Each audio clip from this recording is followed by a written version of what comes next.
औज़ुबिल्लाहिमिनश्शैतानिर्रजीम बिस्मिल्लाहिर्रहमानिर्रहीम अस्सलामु अलैकुम वरहमतुल्लाहि वबरकातुहू।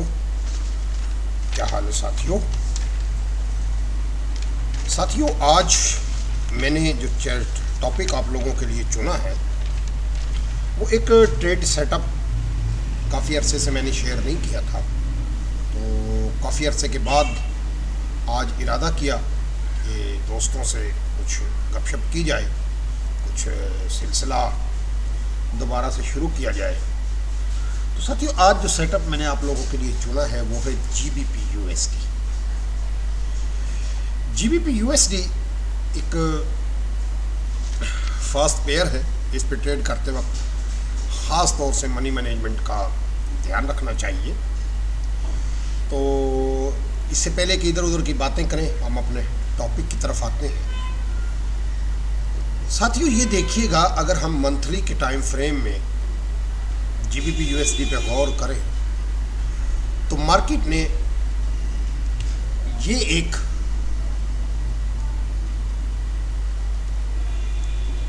बेरिश इंगल्फिंग कैंडल बनाई है और ये कैंडल एक ट्रेंड लाइन के थर्ड टच के ऊपर बनाई है।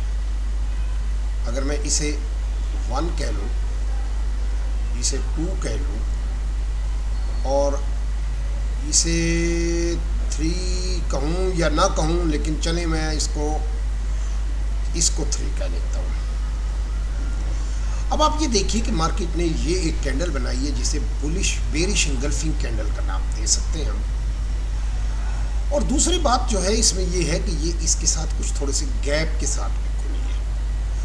तो मंथली ट्रेंड में मार्केट ने हमें एक इंडिकेशन दी है कि मैं अब फर्दर सेल की तरफ जाना चाहता हूँ। लेकिन हम चूँकि छोटे टाइम फ्रेम में काम करते हैं तो हमने छोटे टाइम फ्रेम में इसका एनालिसिस करना है। तो आइए अब हम इससे अगले टाइम फ्रेम की तरफ चलते हैं और वो है वीकली। ये देखिएगा साथियों, वीकली टाइम फ्रेम में आप ये गौर कीजिएगा कि ये सपोर्ट, ये जो रेजिस्टेंस है, इस पे मार्केट ने बार बार अपने टच किए हैं और मार्केट बार बार इसको, ये देखिएगा, ये 1, ये 2, ये 3, ये 4 और ये 5 दफ़ा मार्केट ने इसको टच किया है।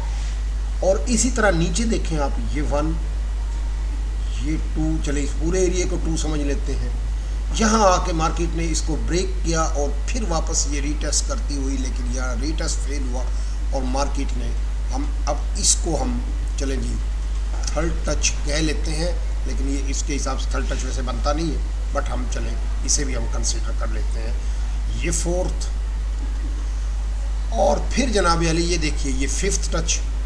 यहाँ आके मार्केट ने फिर एक दफ़ा बेरिशनेस दिखाई और फिर वापस आती हुई फिर दोबारा इसी पॉइंट पे आके, और ये 6ठी दफ़ा मार्केट यहाँ पे अपना टच दे रही है। अब इस पॉइंट ऑफ व्यू से अगर हम देखते हैं तो 3 हफ्ते हो गए हैं मार्केट एक अजीब सी कशमकश में है। और ये कोई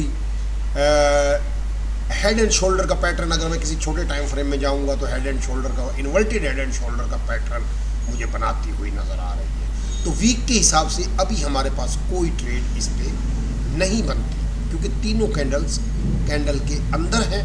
अलबत्ता अगर हम इस कैंडल की मूव को देखते हैं और अगली कैंडल बाय में खुल जाती है तो ये पॉसिबल है कि ये यहाँ तक, इस पॉइंट तक मार्केट चली जाए, या इस पॉइंट से थोड़ा आगे यूं भी कर सकती है। लेकिन मैं इसे अभी वैलिड नहीं समझ रहा, क्योंकि अगर मैं इस प्राइस एक्शन को देखता हूं, इसको और इसको, तो ये बुलिशनेस शो कर रहा है और यहाँ आके मार्केट कुछ ऐसा मुझे करती हुई दिखाई दे रही है।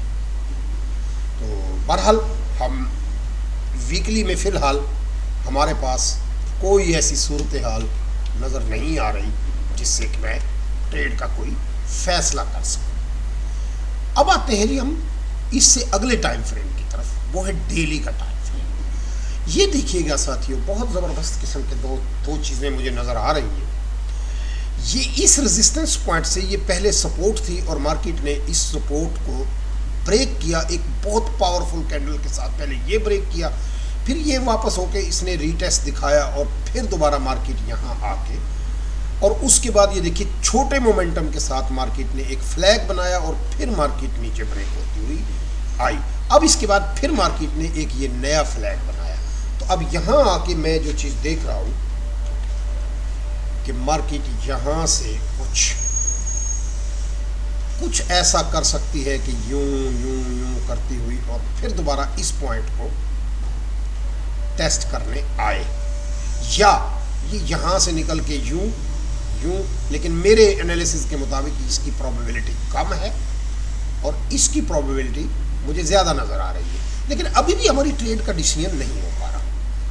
अब हम आते हैं और छोटे टाइम फ्रेम की तरफ। आइए जी, उससे छोटा टाइम फ्रेम है मेरा H4 का।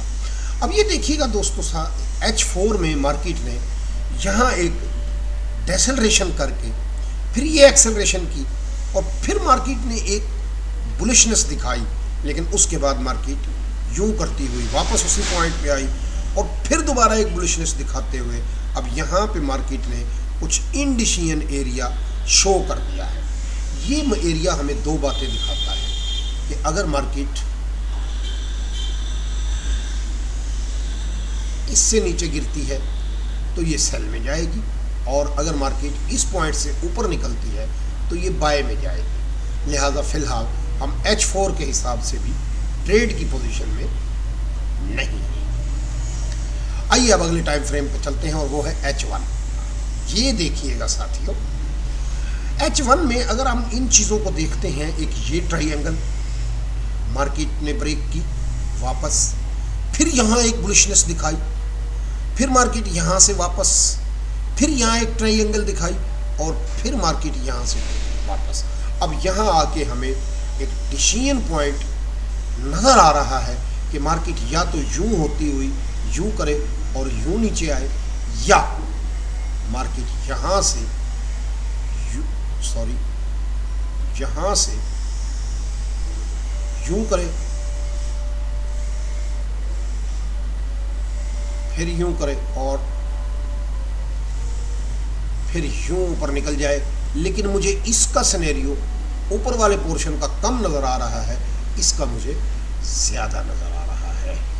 आप देखिएगा कि ये मार्केट के दोनों तरफ बराबर बराबर विक्स बन रही हैं, ऊपर भी नीचे भी, ऊपर भी नीचे भी, और अब यहाँ आके या यहाँ आके मार्केट अपना डिसीजन लेने वाली है नेक्स्ट वीक के लिए। आइए दोस्तों और छोटे टाइम फ्रेम में चलते हैं, M30। ये देखिएगा साथियों, फ्राइडे वाले दिन मार्केट ने क्लोजिंग के वक्त जो आखिरी कैंडल बनाई है M30 की,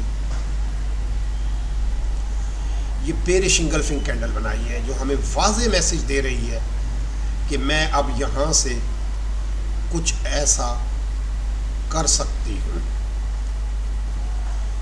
तो यहाँ आके हम अपना डिसीजन लेने वाले हैं और इस डिसीजन को हम कंफर्म करेंगे इससे भी छोटे टाइम फ्रेम यानी 15 मिनट में। आइए जी, अब हम 15 मिनट में आते हैं।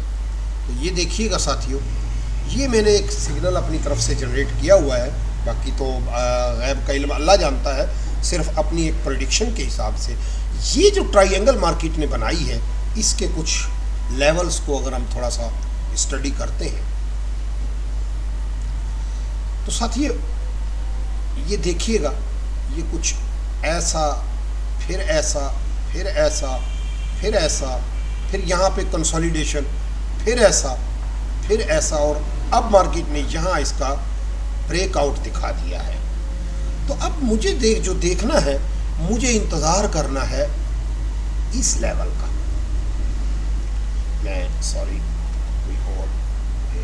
मुझे इंतज़ार करना है इस लेवल के ब्रेक होने का।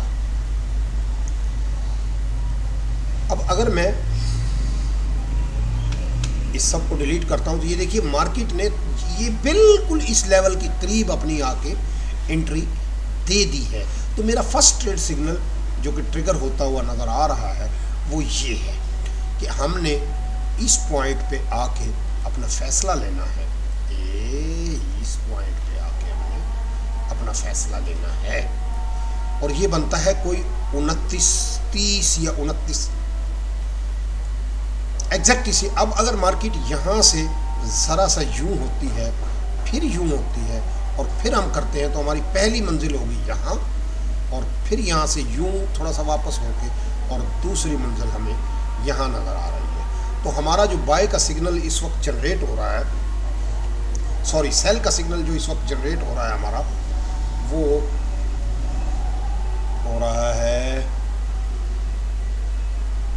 इस पॉइंट के ऊपर 1.2928 कह लें या 1.2920, 1.2920। और हमारी TP1 जो बनती है वो इस पॉइंट पे बनती है, ये TP1,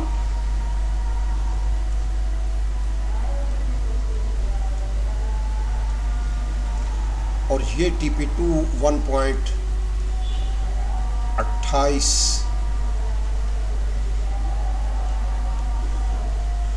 2810 2820 या पूरा 2800 के करीब 2820 से लेके और 00 तक ये मार्केट मुझे आती हुई नज़र आ रही है। तो लेकिन साथियों, अगर मार्केट खुदा न खास्ता, ये पॉसिबिलिटी का खेल है, इसमें कुछ भी हो सकता है, अगर मार्केट कुछ ऐसा करती है यूं यहाँ से और यूं ऊपर उठती है, तो ये ज़्यादा से ज़्यादा मुझे इस पॉइंट तक यानी 2982 या ज़्यादा से ज़्यादा 1.30 तक जाती हुई नज़र आ रही है। इससे ज़्यादा मैं फ़िलहाल नहीं देख रहा, क्योंकि बड़े टाइम फ्रेम्स में मार्केट में बेरिशनेस दिखाई हुई है। तो साथियों, ये पॉसिबिलिटीज़ का खेल होता है। आप छोटे टाइम फ्रेम में, छोटी स्टैंडर्ड लॉट के साथ, छोटी लॉट के साथ आप अपनी इक्विटी के हिसाब से अपने रिस्क को मैनेज करें। ये बहुत ही प्यारी सी ट्रेड मुझे नज़र आई थी, तो मैंने कहा चलो आप लोगों से शेयर कर लो। 29.20 से आप इसको सेल करेंगे और 29.50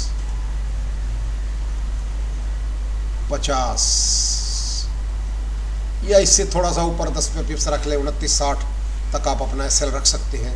और अगर मार्केट यूं होके यूं हो जाए, तो फिर आप थोड़े समय के लिए इसको बाय करेंगे। ये आपको ज़्यादा से ज़्यादा कुछ 50 पिप्स यहाँ तक दे सकती है, और फिर उसके बाद यहाँ से कुछ यूं करती हुई और यूं कर सकती है। तो ये वक्त के साथ आप फैसला लेंगे। फ़िलहाल हम अपनी बात को इख्तिताम की तरफ लेके जाते हैं। अगर आप वीडियो में कोई गलती देखें तो कल प्लीज़ मेरी इस्लाह करने के लिए ज़रूर कमेंट कीजिए। लाइक शेयर करना आपकी मर्ज़ी है, सब्सक्राइब करना आपकी मर्ज़ी है। फ़ी अमानिल्लाह, अल्लाह हाफ़िज़।